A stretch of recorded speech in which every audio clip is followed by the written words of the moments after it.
All right, it's 9 a.m. I'd like to call a meeting to order. If you could please put your cell phones on mute or vibrate, in my case. Becky, could you do a roll call, please? Sure. Jack Scrogstead. Here. Dean Friel. Here. Katie White. Here. Ron Gascoigne. Reed Acree. Here. Allie Hess. Here. Okay, all right. Other than, if there's any board members that are present, like to say anything? Anything to add? No? I see we have Rick Humphrey, past board member here visiting us. Rick, you got anything you want to say today while you're here? Not at this time. Okay, all right. Zoning department, I understand you guys got something you want to throw at us real quick? Okay, as far as a floodplain update, we did get a state audit. There are properties they identified on top of the ones we already knew had violations. So as we're starting to move into a phase of working towards compliance, we wanted to keep you guys updated so that if you get any calls, you'll kind of have a little bit of an understanding. So a little bit of history. The number of properties we have in the Lee County floodplain is roughly 1,620. The number of flood policies we have is 52. So you can do the math. That's a lot of non-flood insured properties in our area has a very large flood zone. So the homes that don't have the flood insurance, when floods happen, they're not going to have any insurance coverage. And they're going to be probably look to the county for help, but there's nothing we can really do. We run the risk of abandoned properties that can't be fixed, things like that. The only way to get help from federal assistance is if it's a large enough event to get a presidential declaration, which it has to be pretty large scale. And even then, the average payout of the individual and household program is only about $6,000. And then the SBA makes low interest loans available for the rest of your damage, which of course you have to qualify for, and then you have to pay back. So the NFIP, which provides the flood insurance, their average payouts were $69,000, and it doesn't have to have a declaration. It only has to be 2 properties or 2 acres. This is important because that's what most people need. People don't have it because it's expensive. Flood insurance, if you live in a flood zone, you know it's expensive. That's where the CRS program, some of you I've talked to about, it's the community rating system. It's where you go above and beyond minimum NFIP requirements. The more of these that you meet, you move up in points. The more points, the greater reduction in people's insurance. So if we got up to the level 1, which is very challenging, but if we got up there, it'd be 45% across the board for the county reduction in flood insurance. So every level you get, it takes it down another 5%. So the way we do that is we do have to take care of the violations. We have to maintain the floodplain, things like that. So as we move forward, if I probably see people might not be incredibly happy with having to take care of things, but it is for the greater good that we do want to, I can't say we as in all of us, but I would like to see us be able to get the policies down to make them more affordable, to get more people insured so that we are more ready when the event does happen. It'll also, by taking care of the violations, it will actually make the floodplain safer and therefore cause less damage that we even have to worry about. So I wanted to give you a brief overview as we start moving forward. If you have questions, let me know, but that's why it's going to be very important that we do keep on with these compliance issues. All right, well, thank you. That's some really good information. We'll have to expand on that for sure. Okay, all right. Anybody else? Questions, comments? All right. Hopefully everyone's had a chance to look at the minutes from March 12th. Any corrections that anyone wants to? All right, they will be, no corrections will be made. They'll be stand as presented. All right, let's get to departments reports. Transportation, solid waste, Dave Anderson. Would you like to walk us through your report and the 3 action items you have on the agenda? Sure. As far as anything we have going on in the department, it's pretty routine for this time of year. You've kind of listed it out there. So if you have any questions, let me know. Otherwise, I'll just breeze past that. We'll go to the 3 items that we have for board action, 2 of which relate to a particular overlay project, and that's for a federally funded job. It's down on Indian Head Road. Haven't resurfaced that since about 1998 or 9, I believe. So that puts it around 25 years old. And usually you like to have resurfacing about every 15 years. So, it's past due. And in addition to that, I was talking to the Bureau County engineer, and the Bureau County is going to do their portion of Indian Head. So we kind of coordinated a little bit, and we're letting these out in Springfield on the same date, which would be April 28th. Anyway, so we're hoping to maybe get some efficiencies with contractors being interested in a larger job if it works out that way. So what you've got before you is a resolution for appropriation, and that would be out of county matching for our 20% match of the project. And then there's an agreement for, the state agreement, the joint funding agreement, pretty similar to what we did last month with Chicago Road.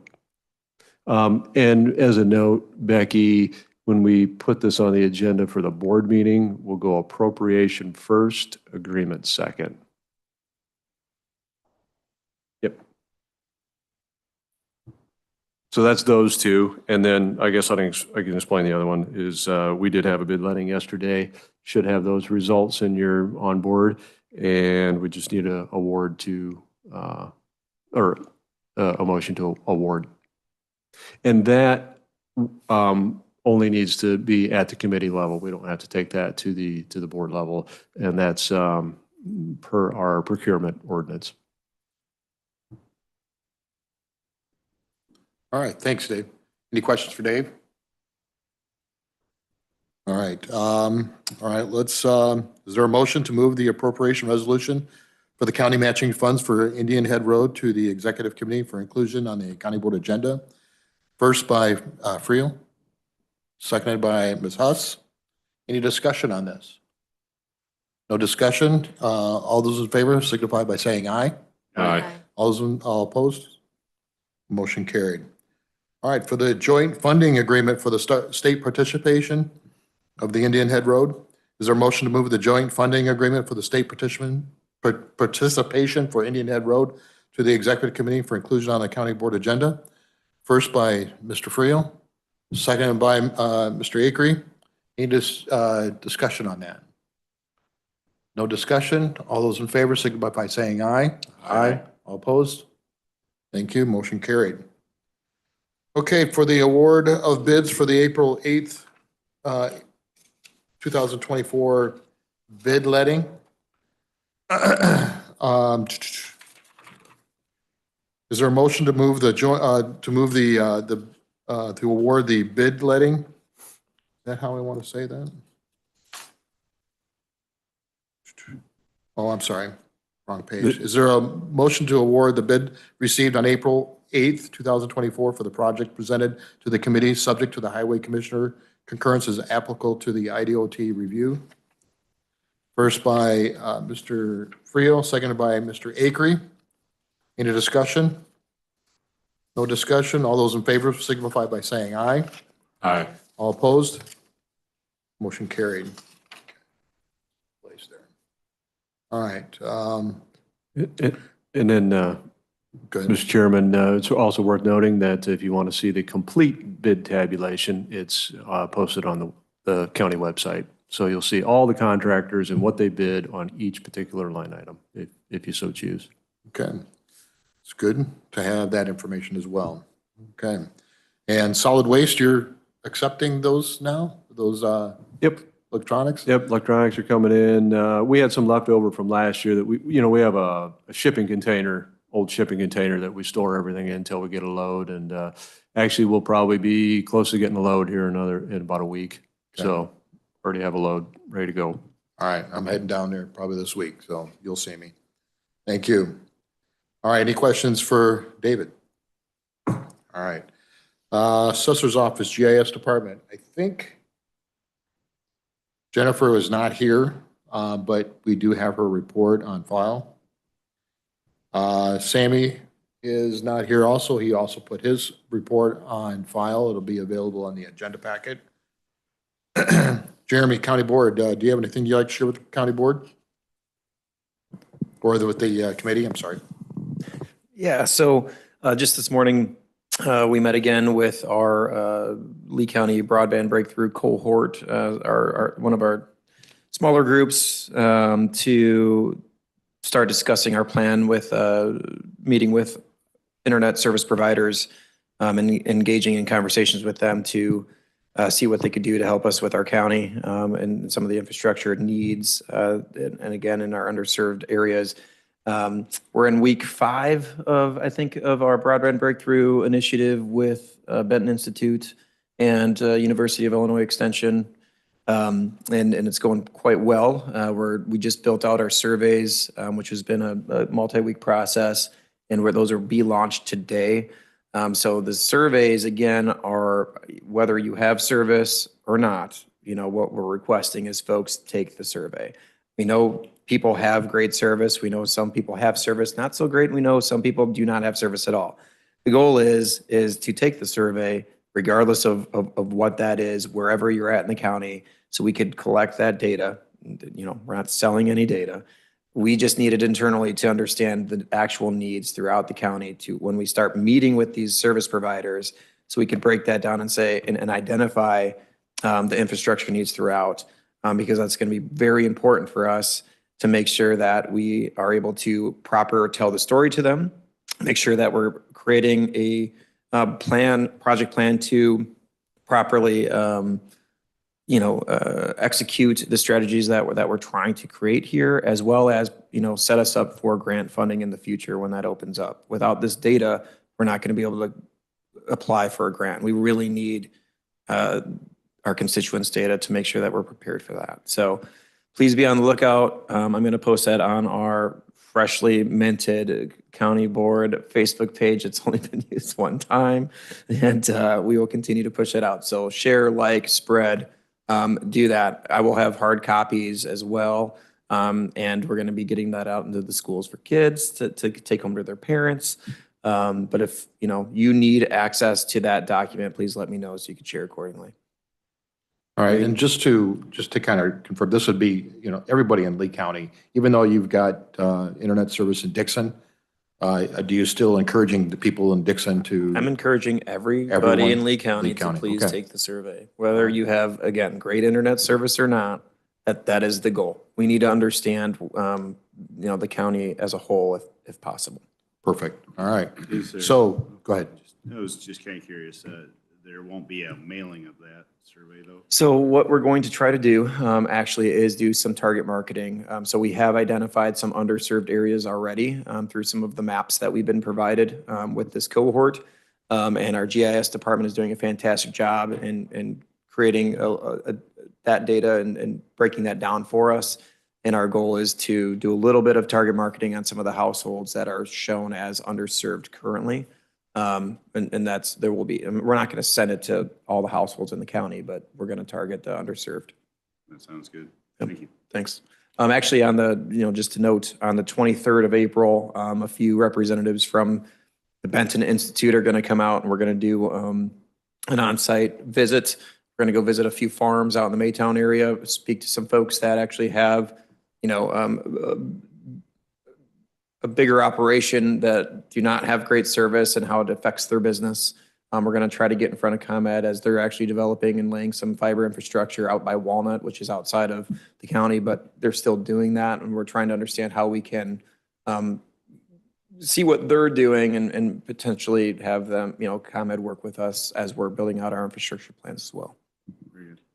It's very important to get this the survey done by as many people as possible, so we can find out where the underserved is at, and then can direct our attention to those people to get that for them. So anyway, Yeah. any questions for Jeremy? Real quick, Jack, just Go to ahead. note, the county did do an initiative in 2022, but it was a multi-county cohort that came together, Lee County, I think it was Boone, Ogle, and another, and it was more of an approach to try to get a bigger infrastructure plan for the multiple counties that were doing this together. It wasn't super focused on Lee County. We have a great team internally here with our current county cohort, and we really feel that this is going to be an effective model. So, I know that there are some folks that might have felt like, well, hey, I participated last time. Why do I need to do it again? Well, we need to do it again to make sure that we're working through this process properly this time. So again, we're focused on Lee County with this initiative right now. And the last one was more of a multi-county focus, so it was a little bit more blended. All right, perfect. All right. IT department, Paul. Paul sent his report late. Those who wanted, I got a copy of that and sent it to you, but actually Paul is here. So Paul, if you want to share your report. Mike. Hello. Okay, great. Yeah, I apologize for the delay. It will be in your minutes, though.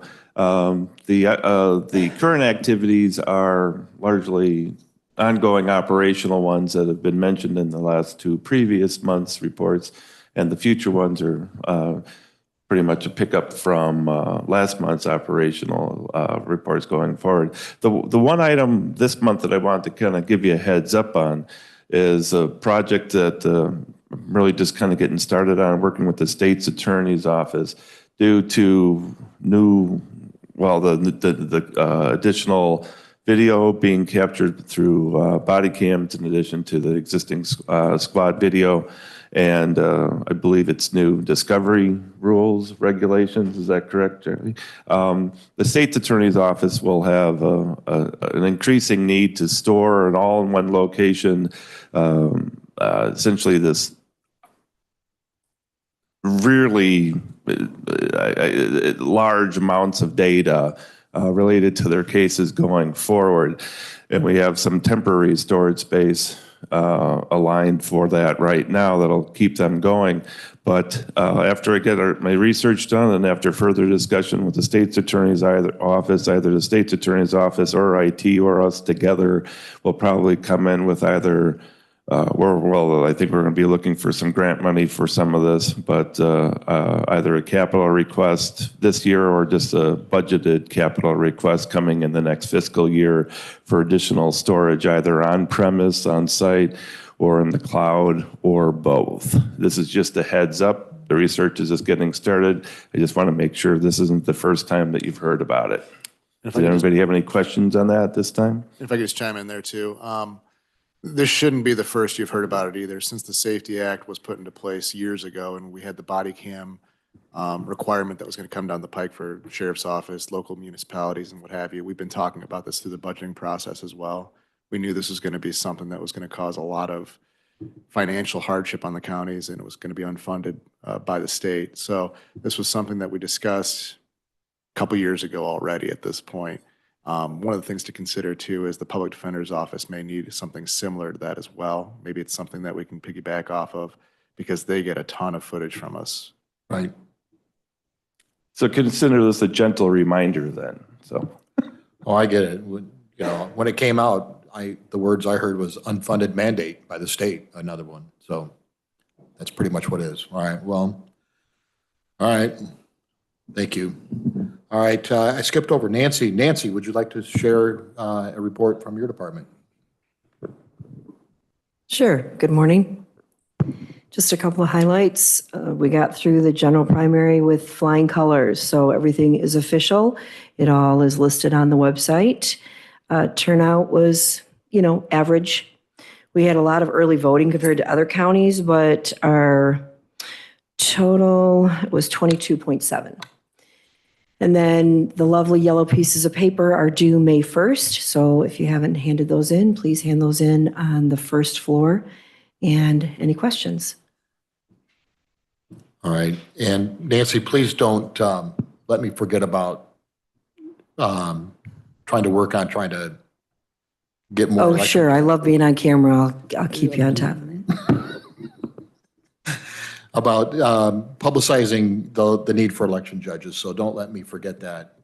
This summer, we need to hit that hard. So don't let me forget that. Thank you. All right, any questions for Nancy?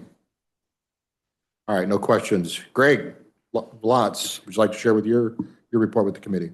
I will hit some of the highlights, Jack. In terms of ridership, March was a up and down type of month, given that there was at least a holiday thrown in there, as well as some schools that were also closed during the month. So 7,149 rides in March, 2,276 service hours, 63,307 miles of service. You can see the totals overall for the quarter. And just to give you a quick spot check in terms of where we're at trending wise for the fiscal year ending on June 30th.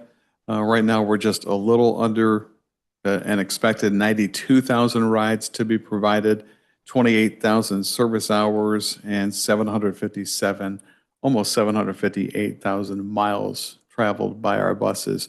All of those are up by at least 9.57% for the current state fiscal year. Other pieces from my report to highlight, the Reagan Mass Transit District. I'm happy to report that both the Lee County Board as well as the Ogle County Board both approved the definitive agreement at the March meetings. Now becomes the process of actually finalizing arrangements with an expected closing with Lee County and the Reagan Mass Transit District on approximately June 30th of this year. I'm happy to report that fiscal year 2025 contract applications have been submitted to IDOT. You can see those contractual amounts for the state fiscal year 2025 starting on July 1. Work is continuing with Winnebago County Board leadership in terms of assisting them with the launch of rural public transportation services on July 1.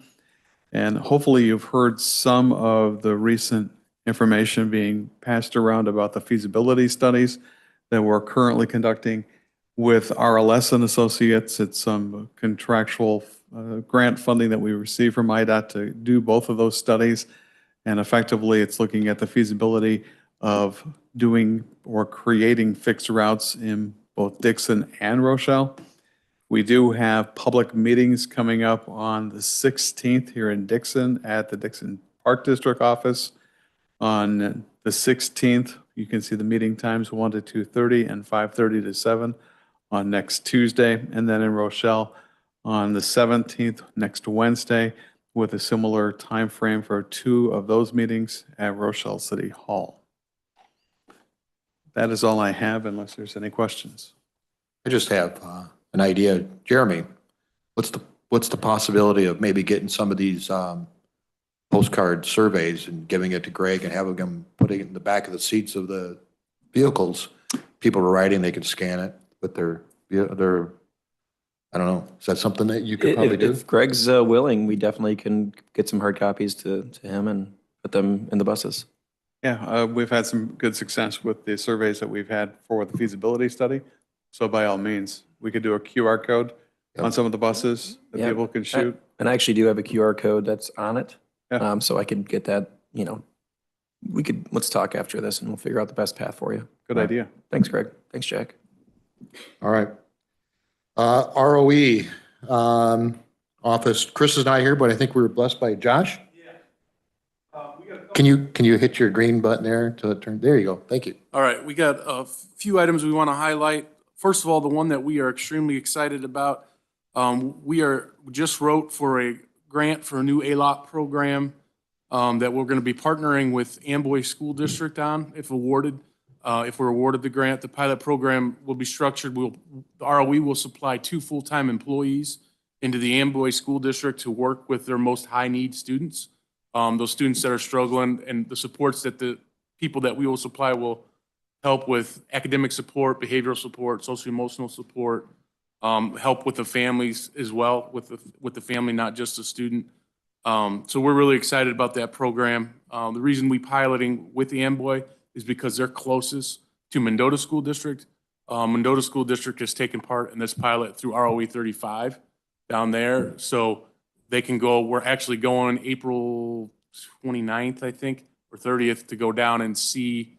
We're taking some Amboy administrators with us to go see the program in action in Mendota, just to get more information about the program and how we're going to structure our program similar to that one.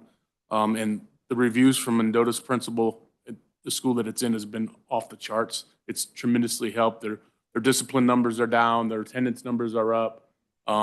Academically, they had the least amount of failures they've ever had in a semester this last semester. So they're really excited about the program. So if it goes well in Amboy and the pilot, and like I said, we get approved with the grant, pilot program goes well, then we're going to look to expand this to all of our districts. And the cool thing about this is it's not going to cost our districts any money.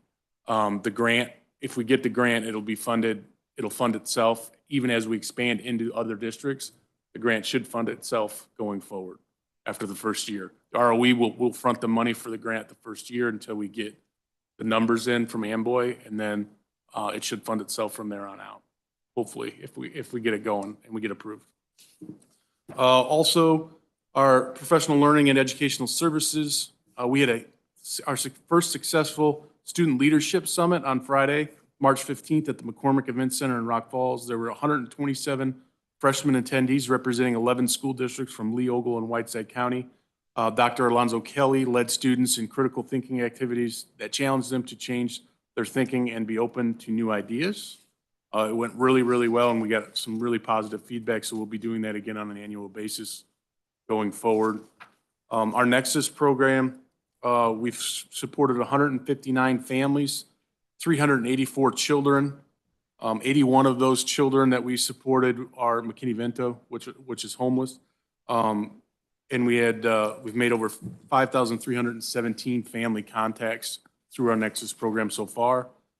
Our student attendance support, which is our truancy program, we've supported 358 families, 406 students. 27 of those are McKinney-Vento, and we had 3,091 family contacts through that program. Parents as teachers, first years, they're put some numbers together for you. It's all in your packet. All this is in your packet, but just to highlight a couple things, they've working with 65 families currently, 71 adults and 86 children, 19 from Sterling, 8 from Rock Falls, 7 from Morrison, 2 from Mount Morency. In Lee County, there's 13 from Dixon, 1 from Amboy. In Ogle County, there's 14 from Rochelle, 6 from Oregon, 1 from Forston, and 4 from Meridian through that program. And then our educational outreach program, last one here, that's our GED program. In March, they've had 8 students build their resumes, 7 students participate in job shadowing opportunities, 2 work experiences, and 4 students complete their career readiness course. They are taking all their students enrolled to the Sauk Valley Community College Job Fair that's coming up here in April. And they would like to recognize one of their students, Anastasia, for earning her high school diploma. She started the program just 3 months ago and completed all of the work she needed to earn her diploma, and now she plans on getting a certification in either nursing or realty. The other education has 72 students currently enrolled, 38 from Whiteside County. They've had 5 students graduate this year with their GED already from Whiteside County. Lee County, we have 13 students enrolled with 3 graduates already this year. In Ogle County, we had 9 students enrolled with 4 graduates already this year. That concludes our updates. Like I said, the rest of the information is in the packet. There's some pictures from that leadership summit that we had. If you wanted to look through that, you can. Does anybody have any questions? I do. Go ahead. Yeah. I was curious on that ALOP program. Yeah. Is that going to be something that's offered K through 12, or is there? Yep. So it's a K through 12 program, and what it is we're going to call them student mentors is what we're going to call them. We're going to hire 2 people, go into the district, but it is K through, actually not K through 12. I'm sorry, I misspoke. It's 4 through 12 because ALOP has rules to it. You can only go down so far. Right now, our organization, the Regional Office of Education's organization throughout the state, IARSS, is working to try to change that. So ALOP can go all the way down to kindergarten and K through 12, but right now it's stuck at 4 through 12. There's certainly concerns at the lower levels as well. There may be Absolutely hopefully another program or that one broadens. Absolutely. All right. Thank you. Yep. Any other questions? Any more questions? Just want to note too that ROE is going to help participate in that, also that survey for the broadband. So we're going to be getting postcards or flyers to every child in schools so that they can take it home to their family and run that. So that they're helping us try to get the word out on that as well. So while he's talking. So Any more questions for him? If not, zoning department, Alice, would you like to share your report, your committee with your report? Good morning. Actions coming from the Zoning Board of Appeals. We have one petition, petition number 24P1621 by Pulse Solar 2 LLC. This project is located on Kilgore Road, and it is requesting a special use permit for a 5-megawatt community solar energy facility. This hearing is still going on. That is why there isn't a resolution attached with this report. It is anticipated that it will conclude this Wednesday, April 10th. So it is on executive's agenda for that resolution. Actions going to the Zoning Board of Appeals, petition number 24P1624 by Richard Humphrey Jr. and Brenda Humphrey. This property is located on Red Brick Road. The parcel is currently zoned Ag 1, and they are requesting an accessory special use permit for the purpose of skilled trades, off-site services only, / parking of refuse trucks and equipment. So this will go to hearing in May. I believe the date is May 2nd at 7 p.m. There's nothing coming from the Planning Commission or going to the Planning Commission. In other news, Deputy Zoning Administrator Laura Mangrum took her exam last month to become a certified floodplain manager, and she did pass on her first try. So congrats to Laura. As she referenced in her introduction today on the floodplain stuff, on March 22nd, the zoning office met with Erin Conley with IDNR. She's also the floodplain insurance program representative. This visit included a review of zoning records related to development in the floodplain, as well as visits to some of the county's problematic floodplain areas. My office has been provided a list of properties from IDNR with known floodplain violations, and so we are going to be working through that list. On April 1st, 2024, a public hearing was held on a petition for text amendment that would allow up to 6 chickens and no roosters in the R2 single-family residential district. At the conclusion of that public hearing, which we had pretty good turnout, approximately 35 people attended. Following the public comment, the Planning Commission moved to send it back to my office for further consideration as to whether the number of chickens allowed should be increased, whether lot size limits should be implemented, and whether setbacks to neighboring residences should be considered. So I will be discussing that with my members of the zoning review group. During the month of March, we processed 21 building permits and collected $8,497.45 in permit fees. That is all. Thank you. Any questions for Alice? All right. Is there a motion to move petition 24P1624 to the executive committee for inclusion on the April County Board agenda? Ms. White first. Mr. Friel seconds it. Any discussion on that? No discussion. All those in favor signify by saying aye. Aye. All opposed. Motion carried. Okay. All right. There's no petitions going to the Planning Commission. There's no petitions coming from the Planning Commission. Alice already talked about the ones coming from the Zoning Board of Appeals. That'll be addressed at the Executive Committee when it's finished up on Wednesday. No unfinished business, no new business, no executive session.